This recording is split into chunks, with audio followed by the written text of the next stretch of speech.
listen, you guys, one thing about Coi Leray is she will flip a story. She will literally say 10 versions of a story. And this time it seems like she has been caught lying, and her father basically came out to debunk all those lies, and she also responded back. Now, we're going to be talking about all of that in this video. We're also going to be talking about this entire Will Smith situation. It looks like Will Smith is actually going to be suing people for the allegations that came out. Now, this is according to his representative as well as his wife Jada, okay?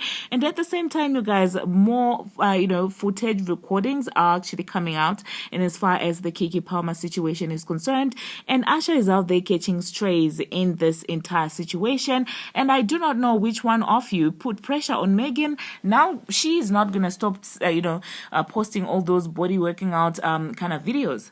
Now these are the things that we're gonna be talking about in this video. Hello tea lovers, and welcome to the tea plug. I trust you guys are doing well, and I trust you are doing great.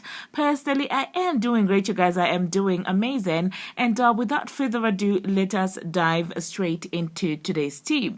So first of all, we're gonna talk about Coi Leray, you guys. Coi Leray. I feel like she really tries too hard to sell a story that she has had it the hard way. Now, whoever told rappers that the only way you can get accepted is when you act like you've had it the toughest, is when you act like you come from the trenches. Now, that person absolutely wronged us, because Coi Leray is out there telling 10 versions, okay, of how she grew up. And one moment she's out there telling us that, oh my goodness, I was sleeping in the car, I was doing this, I was tough, I grew up in the trenches. And I'm just like, unfortunately for you, your dad is well known, Coi Leray, okay? So yeah, in a recent interview, you guys, she sat down with Angie Martinez, and she had a couple of things to say. And I remember talking about it the other day. She was out there alleging that, well, she had at some point she was sleeping in the car. At some point, she had it rough and stuff like that. And of course, you guys, that did not sit well with Benzino. Of course, I guess people were like, oh my goodness, are you really like an absent father? Are you inactive in your child's life? Like, did you not play a role as a parent? And I guess Benzino had it with Coi Leray. Now, he's not even my favorite person, honestly, but I do understand where his frustrations were coming from, because imagine you are this popular person, and you have your child that you're providing for, that you're sending to private school, that is basically staying in the mansion. You're doing all you can as a father, and then they make it in the rap industry and they start selling all these stories, which will have people look at you some type of way, like you couldn't even provide for your child because of these sob stories, that you're talking about. So, of course, Benzino did not like it. He wrote that entire lengthy paragraph that I spoke about previously, and he also decided to actually go on live and address this entire situation. And it seems like he was not here for it, okay? Because he was like, listen, I have been with you 5 months of the year. I've provided for you. I've sent you to private school. You have stayed in a mansion. So why are you doing this, okay? And it seems like he was also not happy with Angie Martinez. Apparently, they also have a salty relationship, and I guess Angie was intentional with the questions that she basically was asking Coi Leray, setting her up to say some negative things about her father, Benzino. And I guess Coi just wanted to be accepted because she played right into Angie's hands. And if you listen to her talking about growing up in the trenches, you might actually believe that. And I'm just like, Coi Leray, now do you see that there might actually be a lying pattern in her life, okay? Because you remember that entire thing that she started saying, about Nicki Minaj after the collaboration. Oh my goodness, she's not supporting me and things like that. So now I'm just looking at her like I'm giving her the side eye. I'm just like, oh, what is up, okay? As if that was not enough, she decided to address that entire situation also in a video. And she started saying, oh my goodness, you're jealous of me. You've been always acting weird. You don't like, it's like, you're jealous. And I'm just like looking at her like, really? Really, girl? And she was like, that time you leaked my collaboration with Nicki Minaj, on Clubhouse. Oh my goodness, you're not happy for me. You're always acting weird. And for some reason, I feel some sense of entitlement from Coi Leray. Because now if she doesn't even appreciate her own dad, what to make her appreciate any other artist? now it makes a lot of sense why she was, doing all that trash talking Nicki Minaj after she had done her a favor. And oh my goodness, she didn't promote my song. Oh my goodness, because the other time it was also those leaked conversations that were allegedly in her group chat, and she was talking about Doja Cat and Doja Cat not wanting to collaborate with her. So I don't know, you guys. Let me know in the comment section, what do you think about Coi Leray behaving in this way that she is out here behaving? Now, do you see now, you guys, what might actually have transpired between her and Nicki Minaj? Because at this point, it is indeed giving a delusional. Okay, now the next thing that I'm going to be talking about, you guys, Will Smith. Yesterday I did a video and I was basically letting you know about that entire Tasha K interview, and that ex-security guard of Will Smith, who claims to be also a friend, he was out there laying allegations on Will Smith's name. But it seems like things are not going to end well, because earlier on today, you guys, Will Smith's representative actually came out to say that they were going to be taking legal action, and they didn't specify whether that legal action was against Tasha K or against just the security guard. And when I saw that, I was like, Tasha. Like, one thing about exclusives is they're not always, the smartest thing to do, because you're supposed to be doing your own due diligence. And if somebody comes on your platform with like a bunch of lies, you are to a certain extent liable. So I don't know, you guys, in as far as the exclusives are concerned, is it worth it? Like, is it really worth it? I don't know, you guys. Hop into the comment section and let me know what you think about that. Now, Jada also sat down with Charlamagne the God and DJ Envy, and they were talking about this entire situation, and saying that, oh, what happened, that entire situation, is there any truth to that?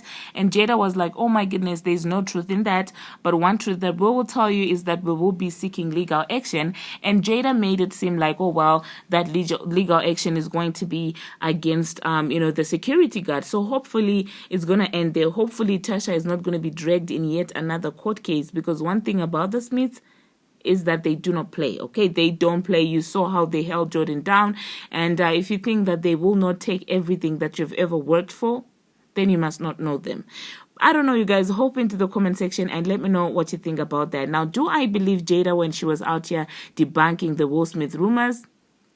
In my own opinion, personally, allegedly, I don't believe. Gotta protect myself.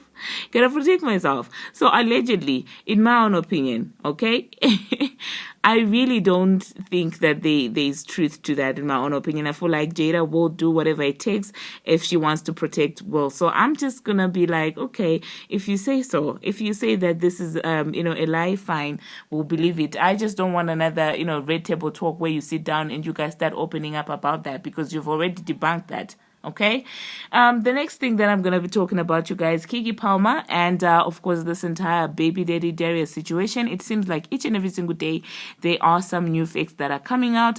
Now, one person who has decided to entangle himself in this entire mess is none other than Mr. Big Teeth. Yeah. Amon decided to insert himself in this entire situation and was out here saying, oh my goodness, I've got exclusive footage. I'm going to release this. I'm going to do that. And at some point, I think they also shared, like Darius' team also, okay, people say that we shouldn't say team or camp because he really doesn't do anything. So I don't know, people from Darius' side also shared the same audio with several other bloggers, and Amon was not happy with it. He was out there cussing them out, and then he ended up posting that video with his watermark on there, and which I just found cringy. Like Keke Palmer's mother would be like, so Usher is basically like Amon Wiggins, and Usher is like Amon Wiggins, Darius Amon, and I'm just like, what are you doing, Amon? We get it, okay? You broke the news, but stop it. Really, stop it. Okay, so basically, Keke Palmer's mother had a lot of things to say, and Usher just found himself entangled in this entire situation because they were out here saying that, oh, well, he's, homosexual, he's like this, he's like that. Yeah, she had a lot of things to say. And of course, some people were like, oh my goodness, why would you say that about Usher? But then one thing that I also picked from that recording is, when you're recording someone and they are not aware that they are being recorded, obviously, if I'm out here recording you, I'm going to be on my best behavior, and you want to know that you're being recorded, so you'll be lashing out, okay? And given that he allegedly had just laid hands on her daughter because of that entire Usher situation, I do believe that she might have exaggerated or lied about, the Usher, sexual orientation, just so... Is it sexual preference? Aye. English is not my first language, but you get what I'm trying to say, you guys. So, yeah, Asha basically caught strays, you guys, from Keke Palmer's mother. And I guess she was also doing it to tone down, the situation. Because you remember when that entire Asha situation happened, the baby daddy was out here basically cutting up and, acting up and stuff like that.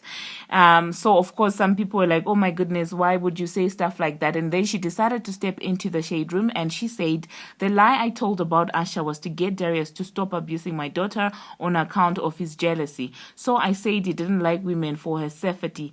Everything else I meant with my chest and didn't expect anyone to hear it because recording me is illegal. I guess he is okay with jail, but I knew that when he put his hands on my daughter, he's still abusing her in all this, trying to paint himself as a victim. Textbook behavior. And I do believe to a certain extent that she might have said that to just protect, her daughter, to try and make this man feel secure. And I mean, people keep telling us about dating down, but we do not listen. We keep doing it. We keep doing it. And I've never seen, a woman who has dated down and it has ended well, if we're going to be honest. It's very rare, especially in our black culture, because our men are full of ego. Like, literally, somebody will literally have a dry pocket and a huge ego, bigger than even Mountain Kilimanjaro, okay? So I'm just like, I don't know. Do hop into the comment section, you guys, and let me know what you think about that. Thank you very much, you guys, for watching, and thank you very much for making it this far. If you haven't already, what are you waiting for? Smash that subscribe button and do turn on the notification bell so that you'll be notified each and every time that I post. I post each and every single day, and I keep you updated on what's happening in the celebrity world on Instagram, on Twitter, and about all things trending. Until my next one, see you.